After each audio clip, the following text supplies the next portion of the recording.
Bismillahirrahmanirrahim. Assalamualaikum warahmatullahi wabarakatuh dan salam sejahtera. Dalam video kali ini, cikgu ingin berkongsi berkaitan dengan catur, sejarah dan perkembangan catur. Jom kita explore ilmu berkaitan dengan catur bersama-sama dengan saya, iaitu Cikgu Ruzilawati. Jom kita mulakan.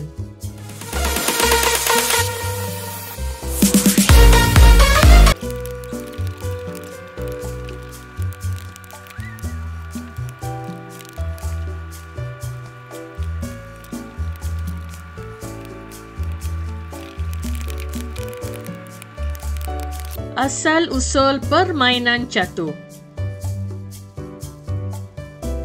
Banyak negara mendakwa merekalah merupakan negara asal catur dalam bentuk yang tersendiri. Walau bagaimanapun, ahli sejarahan berpendapat bahawa catur sebenarnya berasal dari Iran purba. Ia menjangkau ke India, dulu dikenali sebagai Hindustan, Pakistan dan Afghanistan. Perkataan catur diambil dari bahasa Sanskerta yang bererti empat. Namun, kata ini sebenarnya merupakan singkatan dari Chaturanga yang bererti empat sudut. Di India kuno, permainan catur memang dimainkan oleh empat peserta yang berada di empat sudut yang berbeza. Hal ini lain dari permainan catur moden di mana pesertanya hanya 2 orang sahaja. Kemudian, kata Chaturanga ini diserap dalam bahasa Persia menjadi Satraj. Perkataan catur dalam bahasa Inggeris diambil dari bahasa Persia Saj. Karangan asal The War Games, permainan perang. Mungkin permainan catur tidak wujud kalau tidak kerana kekalahan Raja Zahir dalam satu peperangan yang masyhur ketika itu. Mungkin juga ia merupakan satu kebetulan.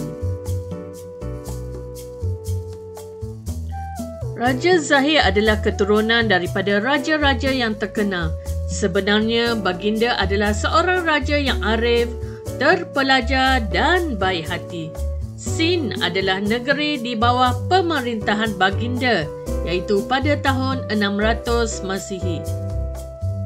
Ia terletak di kaki Gunung Himalaya. Ibu negara Sind, Rupar, yang terletak di Sungai Sutlej, melambangkan kemasyhuran yang dikecapi oleh rakyat baginda. Untuk menjamin kebahagiaan rakyat dan mempertahankan negara dari ancaman luar, terlintas di fikiran Raja Zahir untuk mempertahankan Sind daripada penaklukan barbarian. Berita mengenai rampasan harta benda yang berlaku di wilayah alam Jaipur akhirnya sampai ke istana. Perasaan optimis terhadap penaklukan ke atas wilayahnya, maka Raja Zahir memanggil majlis peperangan. Senati, Ketua Turus Angkatan Tentera, Sej Shop, Perdana Menteri, Menteri-Menteri, Permaisuri dan lain-lain pegawai istana turut serta di dalam majlis tentera. Musuh yang akan dihadapi mereka ialah barbarian. Musuh mereka bukanlah mudah untuk ditewaskan. Mereka adalah orang-orang yang berkelakuan kejam dan begitu mahir dalam selok-belok peperangan.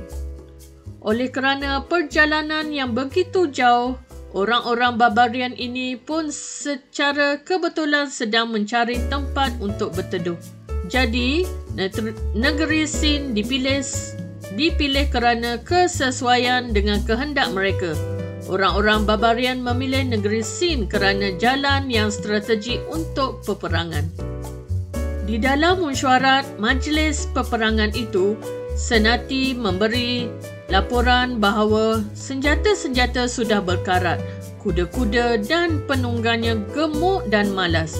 Ini disebabkan peperangan yang sudah lama terhenti. Apabila Raja Zahir mendengar laporan tersebut, baginda telah memberi arahan supaya membuat perubahan terhadap angkatan tenteranya dengan segera. Lama-kelamaan, pertempuran di persekitaran sempadan semakin kerap dan sengit. Arahan untuk memusnahkan tentera Barbarian dan penangkapan Raja Barbarian telah dikeluarkan dengan segera pada suatu hari yang telah ditetapkan oleh Raja Zahir. Pertempuran yang dirancang itu sepatutnya berlaku di tepi Sungai Sutlej. Raja Zahir dan Permaisuri melihat pertempuran itu di istana yang dikawal ketat. Pertempuran bertambah sengit di sana-sini. Perkataan perang dilaungkan. Banyak mayat-mayat bergelimpangan dan kuda-kuda mati di medan peperangan.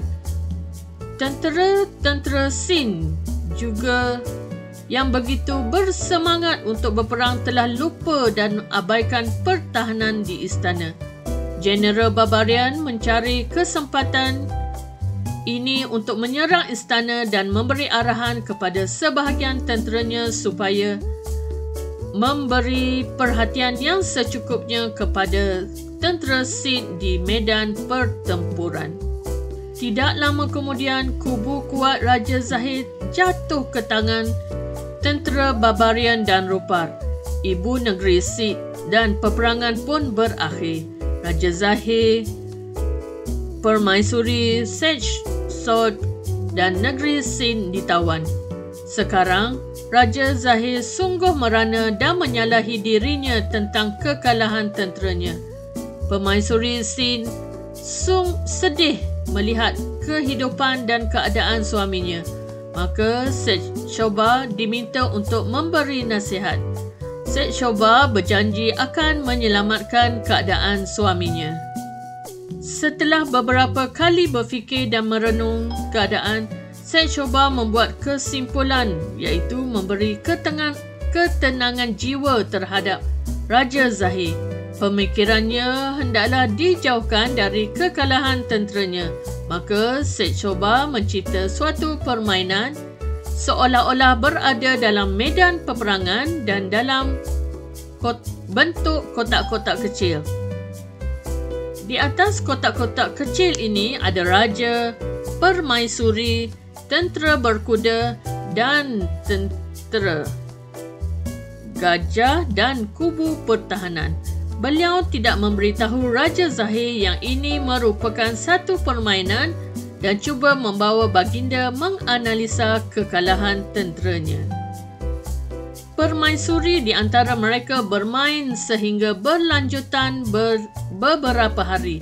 Masing-masing mengatur serangan-serangan dengan penuh ketelitian. Setelah mahir dan dapat menguasai permainan ini dengan pergerakan tenteranya di medan peperangan, maka Raja Zahir mengambil keputusan untuk menghadap Raja Barbarian.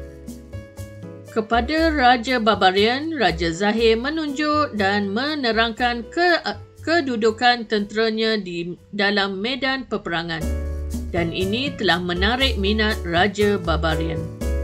Lama-kelamaan, permainan ini telah merapatkan kedua-dua raja tersebut. Raja Barbarian berpendapat Raja Zahir adalah seorang yang bijak dan patut dihormati. Dengan itu, Raja Barbarian mengambil keputusan untuk mengembalikan negara Sid kepada Raja Zahir. Raja Barbarian membuat kesimpulan bahawa sesiapa yang cemerlang dalam permainan ini sudah tentulah dia seorang yang bijak. Permainan ini dipanggil Caturangga, dan setelah melalui beberapa generasi, permainan ini akhir sekali diberi sebagai nama catur. Okey, itu saja perkongsian daripada saya, Cikgu Ruzlawati, berkaitan dengan catur. Terima kasih kepada anda semua yang sudi menonton. Jangan lupa like dan subscribe channel Cikgu Ruzlawati sebagai memberi motivasi untuk cikgu menambah lagi video-video di masa akan datang. Sekian saja daripada saya. Jumpa lagi. Bye-bye.